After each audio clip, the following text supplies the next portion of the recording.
But back to the question of taxes. Here's President Trump giving his most detailed response to date about the New York Times report on his taxes and his financial status, in which he seemed to concede last night that he is, in fact, some $400 million in debt. I'm very under-levered, fortunately, but I'm very under-levered. I have a very, very small percentage of debt compared. In fact, some of it I did as favors to institutions that wanted to loan me money.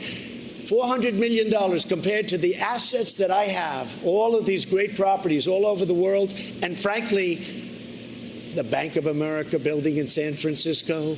I don't love what's happening to San Francisco. Well, do I hear you right? It sounds like you're saying $400 million isn't that much. One of the biggest office buildings. But are you confirming that, yes, you do owe some $400 million? What I'm saying is that it's a tiny percentage of my net worth. That sounds like yes. And you'll see that soon because we're doing things, We've given, I think it's 108 or 112 pages of financial detail to elections. And, we have to file as the president, as any politician, you have to file.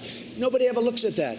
When they do, they see how incredible the company is. But more importantly, they see where this debt is. No, I don't owe Russia money. I owe a very, very small. It's called mortgages. Yeah. People have a house, they put a mortgage. Any foreign bank, any foreign entity? Not that I know of, but I will probably, because it's so easy to solve, and if you'd like to do, I will let you know who I owe whatever small amount of money. I want to say two things. Number one, it's a very small amount of money.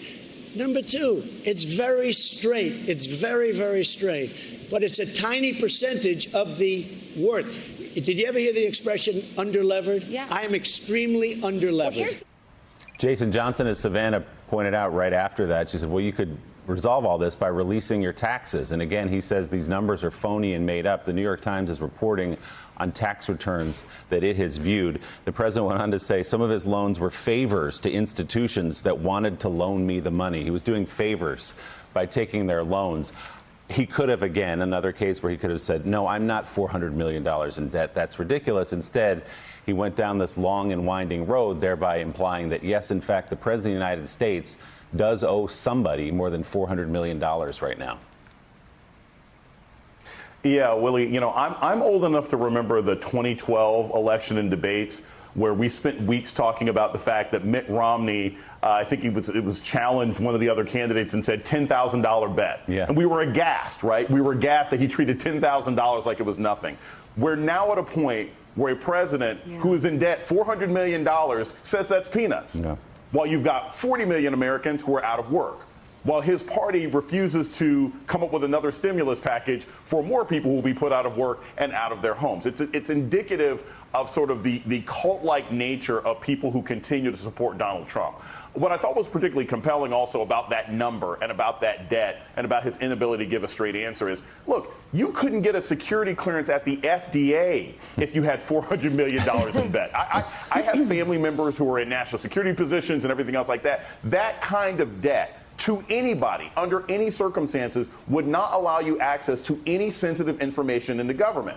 And so the fact that we have a president who is in that kind of debt and can't trace it and won't reveal the information is yet another sign of what a national security risk he is, and the fact that people are willing to support him regardless of how his life financially and politically is completely at odds with the regular American people. But again, I ultimately think in the larger scheme of things, I don't think this town hall is really going to change that much.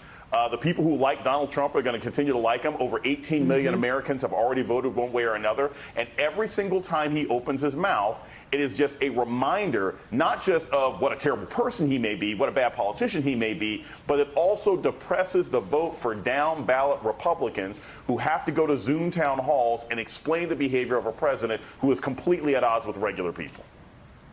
Well, as Willie touched on it, he also talked about his health care plan or lack thereof. Let's play that right now, and we'll talk to Casey on the other side. On the pre-existing conditions, this is such a big issue for voters. It is a big issue for me, too. In point of fact, your administration is about to go to the Supreme Court to argue to throw out the rest of Obamacare, which includes the protections for pre-existing conditions. That's right. So your administration is in court right now trying to get rid of that protection. In order to replace it with a much better health care at a much lower price and always, under all circumstances, we are going to protect the Republicans. And I mean, maybe I changed the party a lot over the last 3 years, but we will protect people with pre-existing conditions. And Savannah, what I want to do, get rid of the terrible Obamacare. I've already done it to a large extent because, as you know, the individual mandate is gone. That was the worst part. You repealed, but you haven't replaced. Now, you've been in office almost 4 years. What we have done. You had both houses of Congress, Senate and House, in Republican hands, That's and there right. is not a replacement yet. That's right. I'm sorry, but if you look, we had both houses, and what did we do? We got rid of the individual mandate. But that went through the promise the legislature. was repeal and replace. Look, we should be on the same side. I want it very simple. I'm going to put it very simple. We would like to terminate it, and we would like to replace it with something that's much less expensive and much better. We will always protect people with pre-existing But if you're conditions. successful And in here's the court thing. in November, those pre-existing conditions, that promise will be gone. If we don't succeed, we are running the remnants of whatever's left because we took it apart. We are running the remnants of whatever is left much better than the previous administration, which ran it very badly. Thanks for checking out MSNBC on YouTube, and make sure you subscribe to stay up to date on the day's biggest stories. And you can click on any of the videos around us to watch more from Morning Joe and MSNBC. Thanks so much for watching.